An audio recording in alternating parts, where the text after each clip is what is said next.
Teacher അമ്മയുടെ ഇന്നത്തെ എപ്പിസോഡിലേക്ക് എല്ലാവർക്കും സ്വാഗതം. വീഡിയോ ആദ്യമായി കാണുകയാണെങ്കിൽ സപ്പോർട്ട് ചെയ്ത് സബ്സ്ക്രൈബ് ചെയ്ത് ലൈക്ക് ചെയ്യാൻ മറക്കല്ലേ.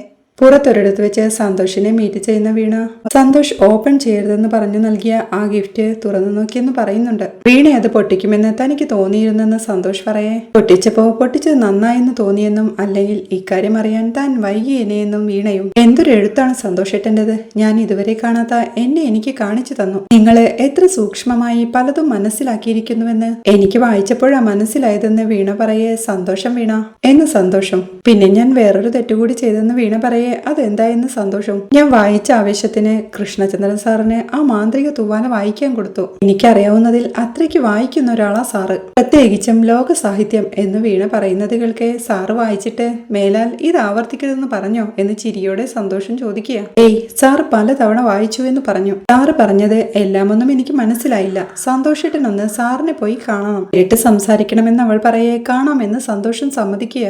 ഓരോ വായനയിലും തെളിഞ്ഞു വരുന്ന അടരുകളെ കുറിച്ച് പറഞ്ഞു. സന്തോഷേട്ടന്റെ ഭാഷയെക്കുറിച്ച് പറഞ്ഞു. കുറിപ്പുകൾ ഒട്ടും പേഴ്സണൽ ആവാത്തതിനെ കുറിച്ചും പറഞ്ഞു. അതൊരു വ്യക്തിയുടെ ശരീരവും ചിന്തകളും ലോകവും ഭേദിച്ചു പോകുന്നതിനെ പറ്റി പറഞ്ഞ് സാറ് വല്ലാതെ വാചാലനായി. വായനയുടെ എക്സൈറ്റ്മെന്റ് ഞാൻ ആ മുഖത്ത് കണ്ടു. സന്തോഷേട്ടൻ ഒരു എക്സെപ്ഷണൽ റൈറ്റർ ആണെന്നാണ് സാറിന്റെ അഭിപ്രായം എന്നവൾ പറയേ. അയ്യോ, വലിയ വാക്കുകളാ അത് എന്ന് കൈകൂപ്പി സന്തോഷം. പുസ്തകം നല്ല പബ്ലിഷേഴ്സിന് തന്നെ കൊടുക്കണമെന്ന് സാറ് പ്രത്യേകം പറഞ്ഞു എന്നവൾ പറയേ. ആദ്യ പുസ്തകത്തിന് തന്നെ നല്ല പബ്ലിഷേഴ്സിനെ കിട്ടാൻ വെല്ലുവിളി തന്നെയാ, എന്നാലും നോക്കാമെന്ന് സന്തോഷം. പിന്നെ ജോണേട്ടന്റെയും കനിയുടെയും വിവാഹം ഏതാണ്ട് ഉറപ്പിച്ച മട്ട. വല്യമ്മയ്ക്കും വല്യച്ഛനും എതിർപ്പുണ്ട്, എന്നാലും എല്ലാം റെഡിയാവുമെന്ന് തന്നെയാ എല്ലാവരുടെയും പ്രതീക്ഷ എന്നവൾ ടെൻഷനോടെ പറയേ. നമ്മുടെ വിവാഹത്തിന് ശരിക്കും എന്റെ കൂടെ നിന്ന് സപ്പോർട്ട് ചെയ്തത് ജോണാ എന്ന് സന്തോഷം ഓർത്തെടുത്ത് പറയുന്നുണ്ട്. അറിയാമെന്ന് ടെൻഷനോടെ പറഞ്ഞ് ഒരു കാര്യമുണ്ട് സന്തോഷേട്ടാ, ഞാൻ ഇറങ്ങുന്നു എന്ന് പറഞ്ഞ വീണ പെട്ടെന്ന് യാത്ര പറഞ്ഞു പോവുകയാ.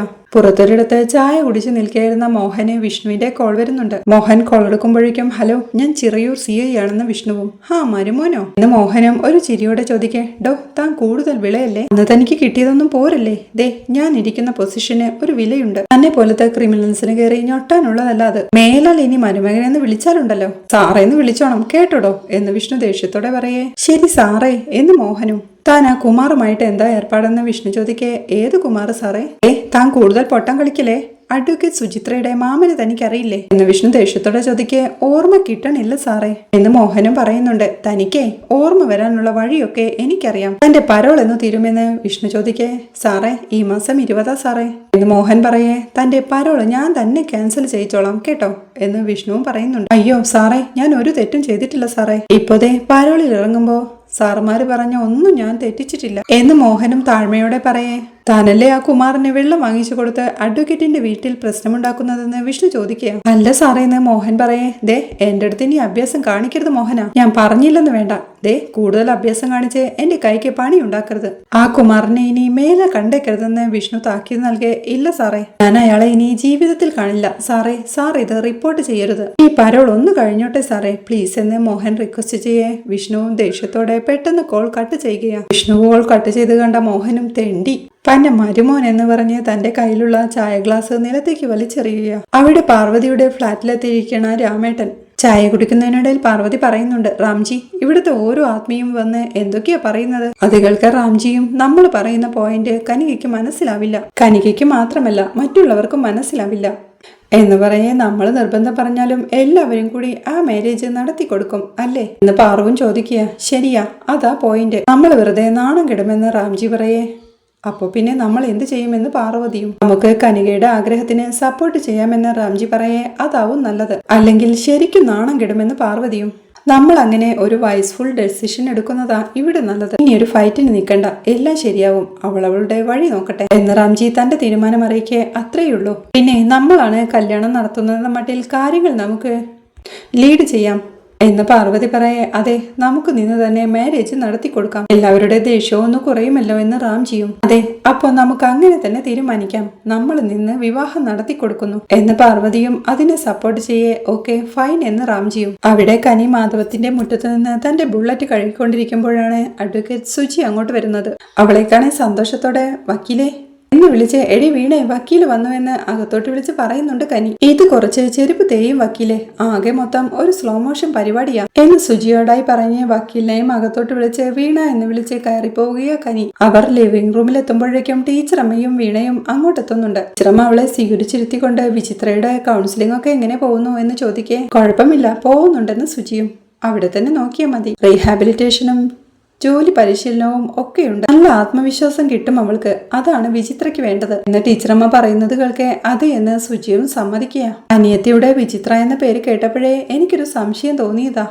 മോളുടെ യഥാർത്ഥ പേര് സുചിത്ര എന്നാണോ എന്ന് ടീച്ചറമ്മ ചോദിക്കുക. അതെങ്ങനെ ടീച്ചർക്ക് മനസ്സിലായി എന്ന് ചിരിയോടെ സുജിയും. അതിനൊക്കെ കോമൺ സെൻസ് പോരെ എന്ന് ടീച്ചറമ്മ ചോദിക്കെ. അടുപ്പമുള്ളവരൊക്കെ സുജി എന്ന് വിളിച്ച് അതായി വിളിപ്പേര് എന്നവൾ പറയേ. സുചിത്ര കോമൺ ആയ പേരല്ലേ, സുജി പക്ഷെ അങ്ങനെയല്ല എന്ന് ചെറിയമ്മ പറയുന്നത് കേട്ടിരിക്കുകയായിരുന്ന കനിയും. എന്റെ കനികയിലെ കനിയും റയർ ആണെന്ന് കനി പറയേ. പേര് മാത്രമല്ല ആളും റയർ പീസായെന്ന് ചെറിയമ്മയും. അവള് വന്ന കാര്യം പറയുന്ന ടീച്ചറമ്മ സുജിയോടായി ചോദിക്കേ. സുജി വീണയെന്ന് നോക്കിക്കൊണ്ട് നമ്മളിപ്പോ കൊടുത്തിരിക്കുന്ന മ്യൂച്വൽ ഡിവോഴ്സ് ഇരു കൂട്ടരുടെയും സമ്മതപ്രകാരം കൊടുത്തതാണ്. അപ്പോ അതങ്ങനെ തന്നെ അവസാനം വരെ തുടർന്നാലേ നമുക്ക് അമിക്കബിൾ സെറ്റിൽമെന്റിന് കഴിയൂ. ഞാനിക്കാര്യം ആ ചേട്ടന്റെ അഡ്വക്കേറ്റിനോട് സംസാരിക്കട്ടെ, അല്ലെങ്കിൽ നമ്മൾ ഇത് പിൻവലിക്കുന്നുവെന്ന് തീരുമാനിക്കണം എന്ന് സുജി പറയേ. അക്കാര്യമൊക്കെ കുഞ്ഞിയുടെ തീരുമാനമാണ് എന്ന് ടീച്ചറമ്മയും പറയുന്നുണ്ട്. എനിക്കതിന് കുറച്ചുകൂടി സമയം വേണം എന്ന് വീണ ടെൻഷനോടെ പറയേ. ഒരു കാര്യം തീരുമാനിക്കാൻ നിനക്കതിന് ആർക്കുമില്ലാത്ത സമയം. എല്ലാവരുടെയും ജീവിതം നീ ഇത് കാരണം കുഴപ്പത്തിലാക്കുകയാണ് കേട്ടോ വീണ എന്ന് കനിയും ദേഷ്യത്തോടെ പറയുന്നുണ്ട്. ഞാൻ ആരുടെയും ജീവിതം കുഴപ്പത്തിലൊന്നും ആക്കിയിട്ടില്ല എന്ന് വീണയും പറയേ. എടി എത്ര കാലമായി നീ സമയം ചോദിക്കുന്നു, അത് അവസാനിപ്പിച്ച് കൃത്യമായൊരു മറുപടി കൊടുക്ക് എന്ന് കനി പറയേ. ഞാൻ സന്തോഷത്തിനെ കണ്ട് ഒന്ന് സംസാരിച്ചിട്ട് പറയാമെന്ന് വീണയും. അതെല്ലാം കഴിഞ്ഞിട്ടല്ലേ ലീഗലി മൂവ് ചെയ്തതെന്ന് കനി ചോദിക്കേ. സന്തോഷത്തിനോടൊന്ന് സംസാരിക്കണം, എന്നിട്ട് ഞാൻ പറയാം, അത് കഴിഞ്ഞ് ഞാൻ വക്കീലിനോട് വിവരം അറിയിക്കാമെന്ന് വീണയും. ടെൻഷൻ ആവണ്ട, നമുക്ക് നോക്കാമെന്ന് സുജിയും ആശ്വസിപ്പിക്കുകയാ.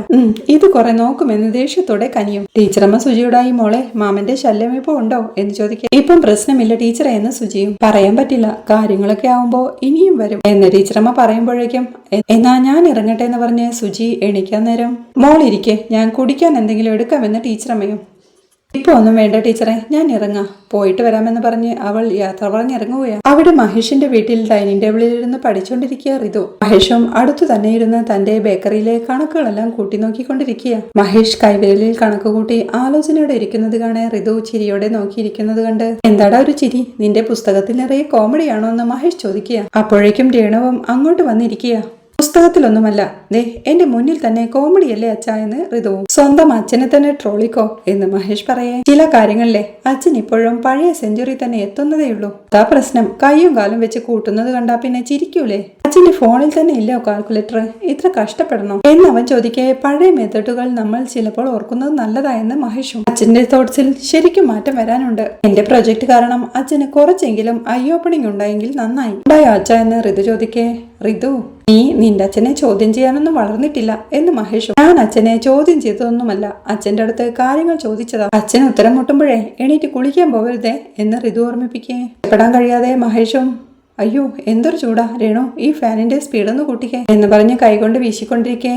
രേണു ഫാനിന്റെ സ്പീഡ് കൂട്ടാനായി എഴുന്നേറ്റ് പോവുകയാ. നന്നായിട്ട് കൂട്ടിക്കോമേ എന്ന് പറഞ്ഞ് പിന്നെ അച്ഛമ്മയോട് സംസാരിക്കുമ്പോ സുഹാസിനി മുലായും ടീന ടോണറുമൊക്കെ മനസ്സിൽ വേണം എന്നവൻ ഓർമ്മിപ്പിക്കുന്നുണ്ട്. നിന്റെ അച്ഛമ്മ ഇനി ഇക്കാര്യം പറഞ്ഞ് എന്നെ വഴക്കു പറയാതിരുന്ന ഈ സെഞ്ചുറിയിലോട്ട് നീ എനിക്കൊരു അഡ്മിഷൻ തരുമോ എന്ന് മഹേഷ് ചോദിക്കേ.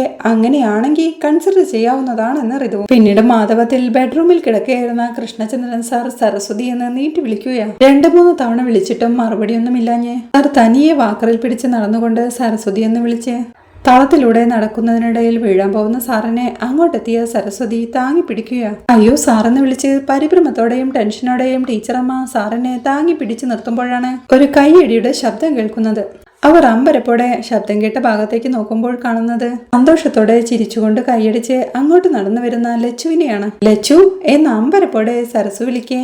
ആഹാ ഗുഡ് ക്യാച്ച് എന്ന് ലച്ചു. ഞാൻ കറക്റ്റ് ടൈമിലായിരുന്നു, അല്ലെങ്കിൽ ഇത്രയും ഗംഭീര കാഴ്ച എനിക്ക് മിസ്സായേനെ എന്ന് ലച്ചു സന്തോഷത്തോടെ പറയേ. ലക്ഷ്മി മിക്കവാറും എത്തുമെന്ന് കനിക പറഞ്ഞിരുന്നു എന്ന് സാറും. അപ്പോഴേക്കും കനിയും അങ്ങോട്ട് ഓടിയെത്തി കുഞ്ഞ എന്ന് വിളിച്ച് ലച്ചുവിനെ ചേർത്ത് പിടിക്കുകയാ. അല്ല കുഞ്ഞീസ് എവിടെയെന്ന് ലച്ചു ചോദിക്കേ. അവള് പുറത്ത് പോയേക്കുവാ എന്ന് കനി. സരസു അപ്പോഴും ടെൻഷനോടെ നിൽക്കുന്നത് കാണേ. എന്താടി നിന്റെ മുഖത്തൊരു തെളിച്ചമില്ലാത്തെ, ഞാൻ വന്നത് ഇഷ്ടമായില്ല എന്ന് ലച്ചു ചോദിക്കുന്നുണ്ട്.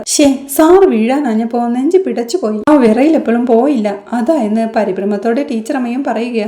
സാറ് വീഴാൻ പോയോ? ഞാൻ അറിഞ്ഞില്ലല്ലോ അതൊന്നും എന്ന് കനികയും അമ്പരപ്പോടെ ചോദിക്കേ. അതെ, നീ ഈ മൊബൈലും കുത്തി മുറിയിലിരിക്കെ, അപ്പൊ എല്ലാം അറിയുമെന്ന് ലച്ചുവും അവളെ വഴക്കു പറയുക. എടി കൊച്ചെ, എന്റെ കെട്ടും പാണ്ടവും ഒക്കെ ഏതെങ്കിലും കൊള്ളാവുന്നൊരു മുറിയിൽ കൊണ്ടുവെക്കേ എന്ന് ലച്ചു പറയേ. ഓക്കെ എന്ന് പറഞ്ഞ് കനി അവിടുന്ന് പോവുകയാണ്. ഈ ഹെൻറിക്ക് വരാൻ പറ്റിയില്ലല്ലേ എന്ന് സരസ് ചോദിക്കേ. നോവേ, എന്തെങ്കിലും ചാൻസ് ഉണ്ടായിരുന്നെങ്കിൽ എനിക്ക് മുന്നേ ഹെൻറി ഇങ്ങെത്തുമെന്ന് നിനക്കറിയില്ലേ? പിന്നെ ഇവളെ കുറച്ചു നാളായി കാണാത്തതിന്റെ മിസ്സിംഗ് ഉണ്ടാൾക്ക് എന്ന് ലച്ചു പറയുന്നുണ്ടെങ്കിലും സരസ് വീണ്ടും ടെൻഷനോടെ തന്നെ നിൽക്കണുണ്ട്.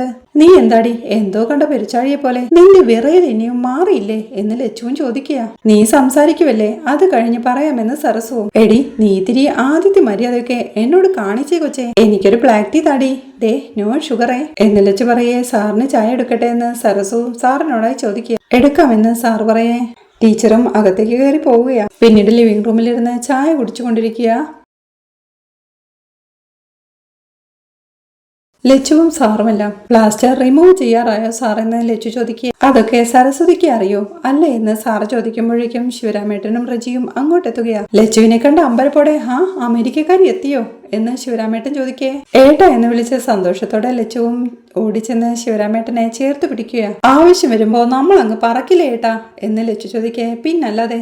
അല്ല, ഹെൻറിയലിയും വന്നില്ലേ എന്ന് ശിവരാമേട്ടനും ചോദിക്കുന്നുണ്ട്. ഒരു രക്ഷയുമില്ല, ഏട്ടനറിയാലോ നാട്ടിലേക്ക് വരാൻ എന്നേക്കാൾ ഉത്സാഹം അദ്ദേഹത്തിനാണെന്ന് എന്ന് ലച്ചു ചോദിക്കേ. എനിക്കറിയാടി ഒന്നൊരു ചിരിയോടെ ശിവരാമേട്ടൻ ഏട്ടാ ഇരിക്കെന്ന് പറഞ്ഞ് ലച്ചു വിളിക്കുമ്പോഴേക്കും ശിവരാമേട്ടനും അങ്ങോട്ട് ചെന്നിരിക്കുക. ശിവരാമേട്ടൻ സാറിന് നമസ്കാരം പറയുമ്പോഴേക്കും പുലർച്ചെ ഇറങ്ങിയല്ലേ എന്ന് സാറും ചോദിക്കുക. അതെ എന്ന് ശിവരാമേട്ടൻ സമ്മതിക്കുമ്പോഴേക്കും ഞാനേ ഏട്ടനും റജിക്കും ചായ എടുക്കാമെന്ന് ടീച്ചർ അമ്മയും. വേണ്ട വേണ്ട, ബസ് ഇറങ്ങിയിട്ടെ ഒരു സർബത്ത് ഞങ്ങൾ കുടിച്ചായിരുന്നു, ഇപ്പൊ ചായ ഒന്നും വേണ്ട, നീ അടങ്ങി ഒതുങ്ങി അവിടെ ഇരിക്കെന്ന് പറയുമ്പോഴേക്കും ടീച്ചർ അമ്മയും ചിരിയോടെ ആ കസേരയിലേക്ക് ഇരിക്കുക. ഇവളെ മറ്റേ അടുക്കള തൊഴിലാളിയാ, ഇങ്ങനെ പണിയെടുത്തുകൊണ്ടേയിരിക്കും, അല്ലെങ്കിൽ വലിയ പാടാ ഇവൾക്കെന്ന് സരസുവിനെ ലച്ചു കളിയാക്കി പറയേ. അല്ലാതെ നിന്നെ പോലെ പണിക്കളിയായിരിക്കണോ എന്ന് ശിവരാമേട്ടനും ചോദിക്കുക. അത് ഞാനേ എന്റെ സ്കിന്നും കോംപ്ലക്ഷനും ഒക്കെ നന്നായി നോക്കുന്നുണ്ട്, പണിയെടുത്താ പെട്ടെന്ന് കിളവിയായി പോവുമെന്നേ എന്ന് ലച്ചുവും. അത് കൊള്ളാമെന്ന് ചിരിയോടെ സാറ് പറയേ. ഞാൻ സത്യമാ സാറെ പറയുന്നേ, കണ്ട ഞാൻ ഇവളും ഒരേ പ്രായമാണെന്ന് പറയുവോ എന്ന് ചോദിക്കേ. നിന്നെ കണ്ടാലേ സരസുവിന്റെ മോളാണെന്നേ പറയൂ പോരെ എന്ന് ശിവരാമേട്ടനും. അതുകൾക്ക് എല്ലാവരും ചിരിക്കേ. അത്രയ്ക്ക് വേണ്ട ഏട്ടാ എന്ന് ലച്ചുവും. പിന്നീട് അവിടെ കനിയുടെ കൂടെ നിൽക്കായിരുന്ന റജി ഒന്ന് നോക്കിക്കൊണ്ട് ഇവനിപ്പോ ശരിക്കും അങ്ങ് മാൻലി ആയല്ലോ എന്ന് ലച്ചു ചോദിക്കുന്നുണ്ട്. അതാരാ ലച്ചുവെന്ന് ശിവരാമേട്ടൻ ചോദിക്കേ. ഏട്ടന്റെ പുത്രൻ, നല്ല തണ്ടും തടിയും മൊത്ത പുരുഷനായെന്ന് ലച്ചു പറയേ. താങ്ക് യു അപ്പ എന്ന് ചിരിയോടെ റജിയും. അത് പിന്നെ ആവില്ലേ, പോലീസ് ട്രെയിനിങ്ങിന് വേണ്ടി അങ്ങനെയായിരുന്നു ട്രെയിനിങ് എന്ന് ശിവരാമേട്ടൻ പറയേ. ഓ അത് കിട്ടിയല്ലോ, കനിയെല്ലാം പറഞ്ഞു എന്ന് ലച്ചുവും. ഇനി വെരിഫിക്കേഷൻ കൂടി ഉണ്ടപ്പാ എന്ന് റജി പറയേ. ഇവന്റെ കല്യാണമായി ലച്ചു എന്ന് ശിവരാമേട്ടൻ. അതും ഞാൻ അറിഞ്ഞു എന്ന് ലച്ചു പറയുന്നത് കേൾക്കെ ചിരിയോടെ ഇരിക്കുന്ന ടീച്ചറമ്മയെ കാണിക്കുന്നിടത്താണ് ഈ എപ്പിസോഡ് അവസാനിക്കുന്നത്. വീഡിയോ ഇഷ്ടമായാൽ സപ്പോർട്ട് ചെയ്ത് സബ്സ്ക്രൈബ് ചെയ്ത് ലൈക്ക് ചെയ്യാൻ മറക്കല്ലേ.